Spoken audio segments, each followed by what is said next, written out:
Assalamualaikum and a very good day to everyone. We are from Activity Unit Group 1 and today we are very excited to present our Sulam Journey at Sekolah Menengah Agama Nilai which successfully took place on the 10th of June. Before we dive deeper, let me introduce myself. My name is Wan Afinistani binti Wasabrudin. My metric number is 1240093.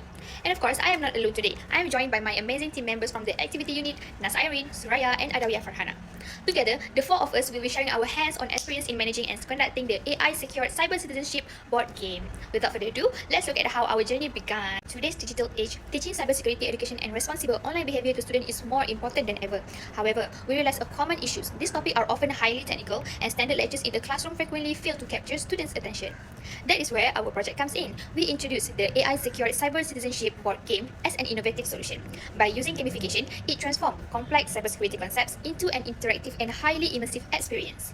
Instead of just listening to a lecture, the students are actively engaged. This board game isn't just about playing. It is designed to boost their critical thinking, sharpen their decision-making skills in real-world online safety scenarios, and foster great social cooperation. It effectively fuses structured educational goals with the excitement of active gaming. And our pre-event phase was divided into 6 key execution steps. First, we conducted internal meetings. Our activity committee met frequently to brainstorm, draft, and lay out the general flow of our board game sessions to ensure everything would run smoothly. Second, we consulted our lecturer. During our Sulam lecture period, we presented our proposed flow to our lecturer to gather constructive feedback and make necessary improvements. Third, we managed the physical logistics. We scheduled a specific time to collect the physical board game sets so we could work with the actual materials.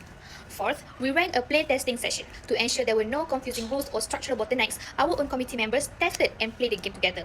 This allowed us to fully understand the mechanics firsthand. Fifth, we held a comprehensive facilitator briefing. We knew our facilitators needed to be absolute experts on the day of the event. We gathered them, briefed them on the rules, and had them play the game so they could easily guide the school students without any hiccups. Finally, we conducted a physical site visit. We visited the Sekolah Menengah Agama Nilai ahead of time to inspect the venue layout and strategically plan the movement flow for the actual event day.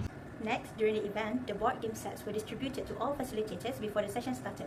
Isman Shazana, the activity as co-representative, briefed participants on the game rules and procedures. The session was monitored to ensure facilitators could assist participants when needed. The activity timeline was also managed, and facilitators guided the asset counting process before awarding badges to the subgroup winners. Finally, all board game materials were collected and written after the session. After the event, all board game components were collected and checked to ensure they were complete and in good condition. The e-portfolio was prepared to document the overall program process, while the event video was recorded and edited as supporting documentation. Next, impact of the event. The board game activities strengthened interaction and teamwork among participants. For the activity at school, this program improved collaboration and responsibility management.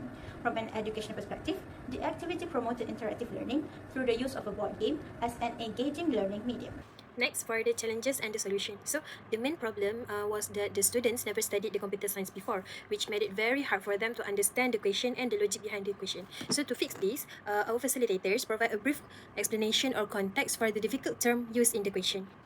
Then, the next challenges come when, with only 45 minutes including the briefing, participants had to quickly understand the rules, collaborate effectively, and complete the AI game board within the limited time.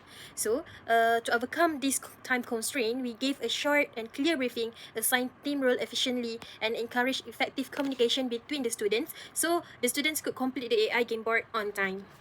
Next, let's move on to the critical reflection. So the board game activity showed that interactive learning is an effective way to raise awareness of artificial intelligence and cybersecurity. So by answering AI and security-related questions during the game, students were able to recall prior knowledge, apply logical thinking, and make careful decisions before selecting answers. So this approach reinforced key concepts in a more engaging way compared to passive learning methods. So in addition, the game created a fun and interactive environment that kept students interested and focused. So the competitive yet educational format encouraged active participation, making it easier for students to understand and remember important cybersecurity and AI concepts. So overall, the board game successfully achieved the objective of the AI Cyber Sanat Sulam project by improving students' awareness of AI and cybersecurity while also promoting critical thinking and responsible technology use in an enjoyable learning setting.